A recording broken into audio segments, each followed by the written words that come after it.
Mazmur 28 ayat 1-2 dari Daud. Kepadamu ya Tuhan gunung batuku, aku berseru, janganlah berdiam diri terhadap aku. Sebab jika engkau tetap membisu terhadap aku menjadi seperti orang yang turun ke dalam liang kubur. Dengarkanlah suara permohonanku apabila aku berteriak kepadamu minta tolong, dan mengangkat tanganku ke arah tempat-Mu yang Maha Kudus. Saudara-saudara, sebelum kita membaca dan merenungkan firman Tuhan, mari kita berdoa. Tuhan Allah kami bersyukur untuk hari yang baru, untuk hidup yang Tuhan karuniakan. Biarlah kiranya kami menghadapi segala hal yang ada dalam hidup kami dalam pimpinan tangan Tuhan.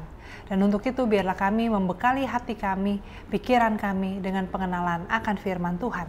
Dan biarlah Allah Roh Kudus sendiri yang membimbing sehingga kami mengerti dan mampu menjadi pelaku firman. Dalam nama Tuhan kami Yesus Kristus kami berdoa. Amin. Saudara-saudara, pembacaan firman Tuhan hari ini diambil dari Kisah Rasul pasal 9 ayat 32-35 demikian. Pada waktu itu Petrus berjalan keliling mengadakan kunjungan kemana-mana. Dalam perjalanan itu ia singgah juga kepada orang-orang kudus yang di Lida. Di situ didapatinya seorang bernama Eneas yang telah 8 tahun terbaring di tempat tidur karena lumpuh. Kata Petrus kepadanya, Eneas, Yesus Kristus menyembuhkan engkau. Bangunlah dan bereskanlah tempat tidurmu. Seketika itu juga bangunlah orang itu. Semua penduduk Lida dan Saron melihat dia, lalu mereka berbalik kepada Tuhan.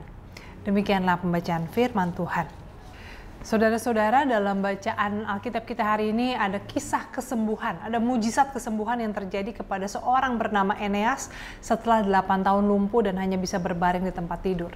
Nah, siapa yang tidak mau mengalami mujizat? Mungkin bukan soal sakit penyakit, mungkin kita tidak lumpuh, tetapi ada hal-hal mungkin di mana kita stuck, kita merasa helpless, ya, tidak berdaya, dan kita merindukan mujizat. Nah, untuk itu saudara-saudara, saya mau mengajak kita untuk memahami, untuk melihat bagaimana mujizat Tuhan bekerja. Sehingga kita bukan hanya menjadi orang yang pasif dan mengharapkan mujizat, lalu kemudian menjadi marah ketika tidak kunjung terjadi apa yang kita harapkan. Tetapi mari kita lihat bagaimana cara Tuhan bekerja untuk memberikan anugerah kesembuhan, mujizat kesembuhan untuk orang bernama Eneas ini. Saudara-saudara, mari kita perhatikan perkataan Petrus kepada Eneas. Kata Petrus kepadanya, Eneas, Yesus Kristus menyembuhkan engkau, bangunlah dan bereskanlah tempat tidurmu. Nah, ada beberapa hal yang menarik di sini. Yang pertama adalah Petrus menyebut namanya Eneas. Kalau kita bandingkan dengan kisah mujizat kesembuhan yang dilakukan oleh Tuhan Yesus, seringkali tidak ada nama yang disebut. Tuhan Yesus hanya mengatakan bangunlah, ya angkatlah tilammu, berjalanlah, dan hal-hal seperti itu. Tetapi dalam kisah ini Petrus menyebut nama Eneas. Nah saudara-saudara, memang bisa juga dipahami karena kisah para rasul lebih kini, sehingga mungkin metode pencatatannya sudah lebih detail dibanding dengan kisah Injil. Dan juga yang menulis kisah para rasul adalah penulis Injil Lukas, seorang sejarawan, seorang yang tertarik dengan sejarah sehingga mungkin memang lebih detail dalam mencatat nama, lokasi, dan sebagainya. Tetapi di sini juga saya mau mengajak kita untuk melihat, saudara-saudara, ketika kita sedang bergumul atau kita mungkin tenggelam dalam ketidakberdayaan kita, termasuk juga dalam keberdosaan kita ya. Seringkali ketidakberdayaan itu juga berbalut dengan kekerasan hati kita, kemalasan kita, ya ketakutan kita, sehingga kita tidak berdaya. Maka ketika orang menyebut kita dengan nama kita, itu sebetulnya sebuah seruan yang sangat personal yang harusnya membuat kita sadar. Ya. Biasanya juga kan kalau orang ditegur di sekolah atau mungkin di rumah oleh orang tua, biasanya disebut namanya lengkap atau disebut nama, dan itu menegaskan bahwa hey, saya sedang bicara dengan kamu. Nah saudara-saudara, artinya di sini kita lihat ketika kita mengalami pergumulan dan kita stuck sama seperti Eneas yang stuck selama 8 tahun di tempat tidurnya, maka di situ Tuhan sedang mengajak kita bicara. Ya Tuhan mengajak kita bicara juga dengan hal-hal yang baik ya, dengan berkat, dengan sukacita. Tapi terutama ketika ada pergumulan yang begitu berat, Tuhan sedang bicara secara tajam dengan kita sebagai pribadi. Nah, oleh karena itu saudara-saudara, di sini kita juga melihat bahwa Eneas sebetulnya atau kita dalam hal ini juga diajak untuk owning the problem and take responsibility. Maksudnya begini, jangan merasa selalu masalah kita itu akibat orang lain dan kita tidak bertanggung jawab untuk menyelesaikan masalah itu. Harus ada tangan Tuhan yang ikut campur dan menyelesaikan masalah itu. Tapi owning it and take responsibility, akui bahwa ya masalah itu juga ada ya, salah satunya karena pilihan-pilihan kita di masa yang lalu, kesalahan-kesalahan kita, kekerasan hati kita. Oleh karena itu, berhenti menyalahkan siapapun dan be responsible, bertanggung jawab untuk apapun yang menjadi pergumulan kita. Makanya nama Eneas dipanggil, disebut. Yang kedua saudara-saudara, Petrus kemudian berkata, Yesus Kristus menyembuhkan engkau. Di satu sisi memang kita bertanggung jawab, kita harus bertanggung jawab untuk pergumulan kita. Tapi di sisi lain, kita bukan satu-satunya yang menanggung segala sesuatu. Karena ada harapan yang eternal dan juga eksternal. Dalam arti yang abadi, yang kekal, dan yang berasal dari luar diri kita. Sumber kekuatan kita bukan hanya kita. Bukan soal motivasi-motivasi yang kita masukkan ke pikiran kita. Bukan soal percaya diri. Tapi percaya kepada Tuhan. Karena sekali lagi ya, sekalipun kita yang harus bertanggung jawab, tapi yang berkuasa menyembuhkan, yang berkuasa menyelesaikan adalah Tuhan. Nah, ketegangan antara satu sisi kita bertanggung jawab, di sisi lain Tuhan yang berkuasa menyelesaikan, ini harus ada supaya balance. Karena kalau kita hanya merasa kita bertanggung jawab, kita yang bersalah, ini orang bisa menjadi depresi dan kehilangan harapan. Tapi kalau orang hanya melihat bahwa Tuhan yang berkuasa menyembuhkan dan kita tidak merasa perlu bertanggung jawab, maka itu juga tidak adil dan kekanak-kanakan. Nah, oleh karena itu saudara-saudara, ketegangan inilah yang menjadi panggung di mana mujizat Tuhan berkarya. Dan kemudian Petrus katakan, bangunlah dan bereskanlah tempat tidurmu. Gimana orang yang 8 tahun gak bisa bangun lalu disuruh bangun? Saudara-saudara, banyak di antara kita mungkin ya, atau banyak di antara orang zaman sekarang mengalami yang namanya depresi dan juga anxiety, kecemasan. Nah, ini seringkali menjadi kombinasi. Depresi itu seringkali adalah orang yang stuck di masa lalu. Menyesal, merasa bersalah. Dan ya Kenapa ya dulu begitu? Atau mungkin dikuasai oleh kemarahan di masa yang lalu ya. Aku dulu diperlakukan tidak adil, aku dilukai, padahal sudah lewat. Dan ini membuat orang depres. Nah, ada juga orang-orang yang menjadi cemas karena pikirannya itu ada di masa depan. Ini gimana kalau pandemi nggak kunjung selesai? Ini gimana nanti kalau saya tua dan sakit-sakitan? Gimana nanti kalau harga-harga naik? Gimana nanti kalau saya kehilangan pekerjaan dan sebagainya? Nah, hal ini seringkali membuat orang menjadi paralyzed, ya, menjadi seperti lumpuh. Ya, kita tidak lumpuh secara fisik, kita bisa turun dari tempat tidur, kita bisa jalan dan sebagainya. Tapi seringkali membuat kita lumpuh dalam arti kita tidak bisa berjalan maju. Kita nggak bisa ngapa-ngapain. Orang-orang di sekitar kita frustrasi melihat kita, kamu kok begitu-begitu aja. Ayo dong, do something with your life ya. Berubahlah. Tapi kita paralyzed.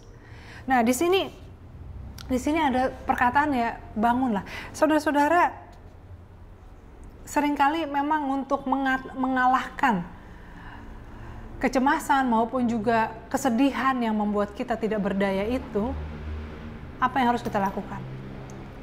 Bangunlah. Ambil langkah pertama.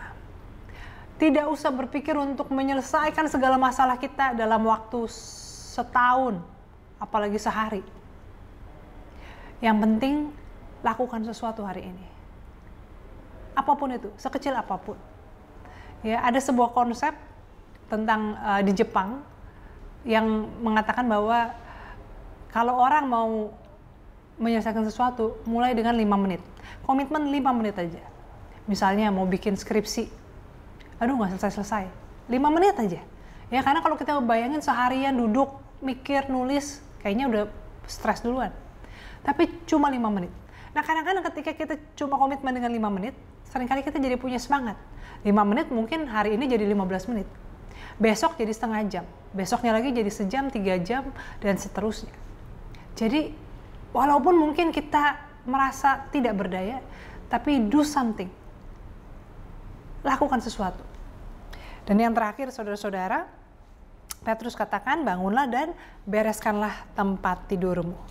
Nah, ini saya membayangkan ya, kalau ada orang yang 8 tahun lumpuh, lalu tiba-tiba ada mujizat dia bisa bangun berdiri, rasanya yang mestinya dilakukan pasti pertama adalah keluar, ya, berlari, menyapa orang-orang dan sebagainya.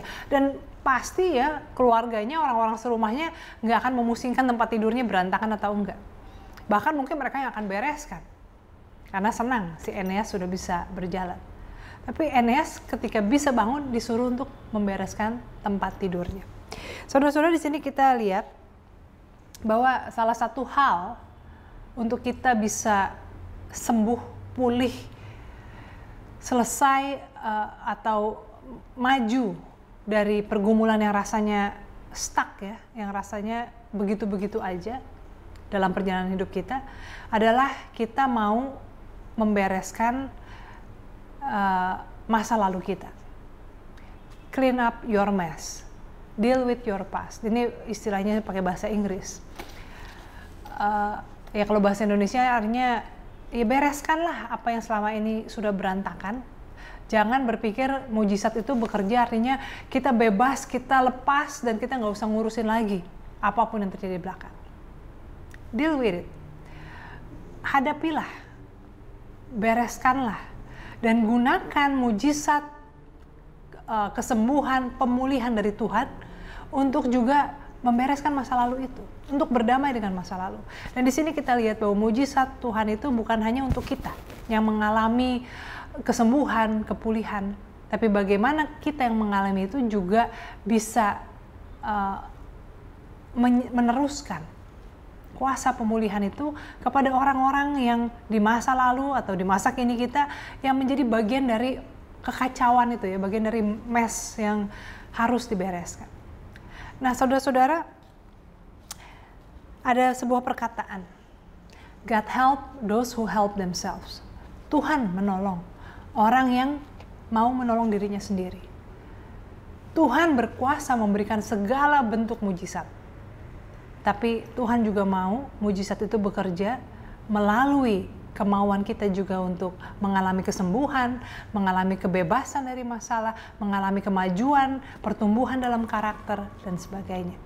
Biarlah kiranya kita mau menolong diri kita sehingga pekerjaan Tuhan nyata dalam hidup kita. Amin. Saudara-saudara, marilah kita bersatu di dalam doa. Ya Tuhan Allah kami, pada saat ini kami bersatu hati mendoakan saudara-saudara kami yang dalam pergumulan. Kami mau berdoa bagi mereka yang sedang sakit, bagi mereka yang merawat mereka yang sakit, baik bagi mereka yang juga dalam keadaan lemah tubuh yang harus berada dalam pengobatan secara berkepanjangan. Tuhan bersamalah dengan mereka, berikan mereka penghiburan dan kekuatan sehingga mereka tetap bersemangat untuk menjalani kehidupan yang masih Tuhan karuniakan kepada mereka. Saat ini Tuhan, kami juga mau berdoa untuk pendidikan di Indonesia yang mungkin selama 2 tahun ini tidak dilaksanakan dengan maksimal karena pandemi. Biarlah kiranya generasi anak-anak kami, generasi muda kami tidak kehilangan kesempatan menimba ilmu pengetahuan, dan biarlah kami bersama boleh terus memperlengkapi diri dengan pendidikan yang berguna untuk kehidupan bersama sebagai umat manusia. Saat ini kami juga mau berdoa Tuhan untuk anak-anak yang menjadi yatim atau piatu atau bahkan yatim piatu yang karena pandemi telah memanggil pulang orang tua mereka. Biarlah kiranya Tuhan memberikan mereka penghiburan, memberikan mereka juga perlindungan, memberikan mereka rumah di mana mereka tetap boleh merasa aman, dicintai, dan bertumbuh menjadi pribadi yang kuat. Kami juga mau berdoa saat ini Tuhan untuk meningkatnya gangguan mental dan depresi pada masa pandemi, baik bagi mereka yang harus kehilangan orang yang mereka kasihi, baik bagi mereka yang harus kehilangan usaha mereka, pekerjaan mereka, ataupun mereka yang masih tetap punya pekerjaan, punya keluarga, tapi juga menghadapi tantangan tambahan. Biarlah kiranya Tuhan berikan mereka kekuatan, berikan mereka pengharapan, sehingga di tengah saat-saat yang berat sekalipun mereka boleh terus melangkah maju. Kami juga mau berdoa Tuhan untuk cuaca buruk yang membawa dampak bagi saudara-saudara kami yang bekerja sebagai nelayan, sebagai petani. Biarlah kiranya Tuhan juga boleh melindungi mereka, menjauhkan mereka dari mara bahaya. Dan Tuhan sendiri yang boleh mencukupkan apa yang menjadi kebutuhan mereka, memberkati segala upaya mereka. Kami berdoa juga bagi banjirop yang terjadi di kota Medan dan sekitarnya. Biarlah kiranya Tuhan, kami manusia boleh saling tolong-menolong di saat susah, dan kami juga boleh belajar untuk hidup lebih harmonis dengan alam, sehingga alam dapat menjadi sahabat bagi kami. Kami juga mau berdoa bagi pelayanan kami di GKI Surya Utama, baik dalam kemajelisan, komisi, pokja, kami sebagai para pelayan Tuhan. Biar kiranya Tuhan berikan kami sukacita dan kesehatian dalam pelayanan kami, sehingga apa yang kami lakukan tidak menjadi sia-sia, tapi boleh membangun rumah Tuhan, membangun keluarga Tuhan di GKI Surya Utama. Tuhan, kami mau serahkan doa ini dan segala apa yang menjadi kerinduan kami, pengharapan kami dalam nama Tuhan. Kami berdoa dalam nama Tuhan kami Yesus Kristus yang telah mengajar kami berdoa. Bapa kami yang di surga, dikuduskanlah namamu, datanglah kerajaan-Mu, jadilah kehendak-Mu di bumi seperti di surga. Berikanlah kami pada hari ini makanan kami yang secukupnya, dan ampunilah kami akan kesalahan kami, seperti kami juga mengampuni orang yang bersalah kepada kami. Dan janganlah membawa kami ke dalam pencobaan, tetapi lepaskanlah kami dari yang jahat, karena Engkau yang empunya kerajaan dan kuasa dan kemuliaan sampai selama-lamanya. Amin.